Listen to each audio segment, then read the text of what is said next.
All right, so looking at our off-season testing spreadsheet, this one's in Excel. I never made it in Google Sheets, but what you have basically is you have the players over here. How many guys we had in off-season last year? Some of them came out after football and tested. But here's players' names over here. I've actually blocked out their last names, um, players, and then these are the different things that we test in. Okay, so we went away from a lot of the basic lifts that you would test in football and things like that. So what we test in, and it's kind of up to you, whatever you want to do. We test in the over and under, which is how many times you can go over your partner, then in between his legs in 30 seconds. So JC did that 9 times. Just straight basic pull-ups. Okay, how many times you can get to failure. Strap reps is the straps with the handles, and what you're doing is coming even with your armpits and then extending up, and that was 1 rep. So JC got 20 of those. Bench reps, so whatever amount of weight that you decide for the whole class, we do it the whole class, and then how many times that guy can actually rep that amount of weight. So that one's pretty simple. What we did with the barrel speed is we used blast motion for the barrel speed and collected that data. Medicine ball is just medicine ball toss. You can do it overhead forward. We do it overhead backwards. That way they're using their legs and see how much explosion they have. And it depends on what medicine ball that you want to use. I think we were using a pretty heavy medicine ball. That's why he only had 15 yards and things like that. And we tested in the 60. That's a simple one. Exit velo, we were using our pocket radar for the exit velo off of the bat. Long toss, very simple. What we tested on is the distance they were throwing. We used a football field for that.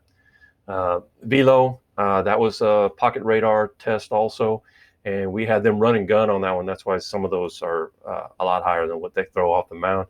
So run and gun with a baseball, and we just had them throw it into a net, and one of the kids threw it over the net and hit one of the players' car's windshields, busted the whole thing open.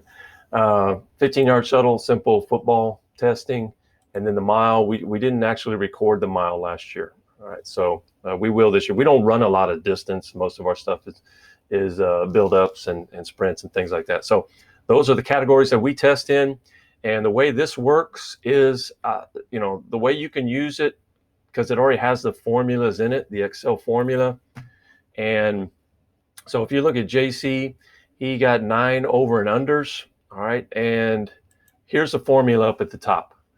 So, I mean, it looks very complicated, and it is pretty complicated. So if you think it's way out of your league, then, find someone on your staff that's pretty good at technology, or Excel or Sheets or something like that, or find someone at your school just in case you mess it up, which is fine. My suggestion is you make several copies of this. That way, you mess up one, then you can kind of go back to the other one, and it has the formulas already in it. But basically what you're looking at is this number right here. This is the most important one. So E3 means this cell. Okay, so E3, if E3, sorry, this cell right here, the over and under, if this score is greater than or equal to 14, okay, then he was getting 8 points. So we base it on 0 to 8 points in our testing. So if E3 is greater than or equal to 14, so anything equal to 14 or above 14, they got 8 points. All right, then the next one down is 7. So if they got a 13, so if this equals a 13, okay, then it's going to end up with 7 points. Okay, so greater than or equal to 13. All right, but since you already had this one in front, that's why it kind of locks it in at 7 points. And then the next one is 12. So this is the number that you're looking at right here. This is the number that you're going to change into whatever you want to use it for. So every year I change them, in different categories, different testing.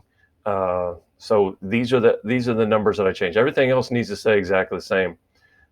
So if they if they went over and under 11 times, then they got 5 points, and basically all the way down the line. So that's the way the formulas work.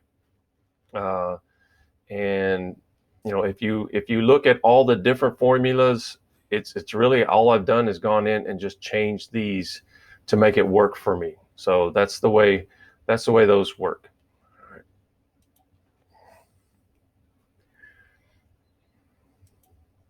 Okay, so that's how the formulas are. Let me get one more. If this one will definitely be very different. So on this formula, what you have here is if Q3 is less than, now, because this is, you want the better times, you want the faster times. If it is less than or equal to 6.5, so if they ran a 6.560, I know it's not very fast for a lot of you guys, we gave them 8 points. We usually don't have a lot of speed on our team. So that was 8 point for 6.5. If Q3 is less than or equal to 6.7, then they got 7 points. All right. And then all the way down the line. So you just got to figure out how. So the slowest you could run and get a point is 7.4, which is pretty slow, but they got 1 point, which is a lot of our guys. All right. So that's the way that works. All right. But again, those formulas are in there. So what you're changing is the time that you want in here next to the points you're going to give them. Time that you want next to the points. And this is where you'll start to see a separation. So this is a difference at 0.2. So 6.5, 6.7, a differential of 0.2. And that's what separates the 8 from the 7. And you can do it however you want to do it, but that's the way that works. So all those formulas are already in there. And then the real simple formula, of course, let's see here. The real simple formula is just the total. So the sum of all these different points. And again, this is already there. So you won't have to do any of this. This is already there.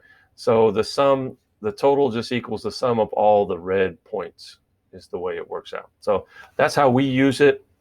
There's a lot of different tabs down here that I probably won't even put on the one that I send out. This will all be blank. This will just say player.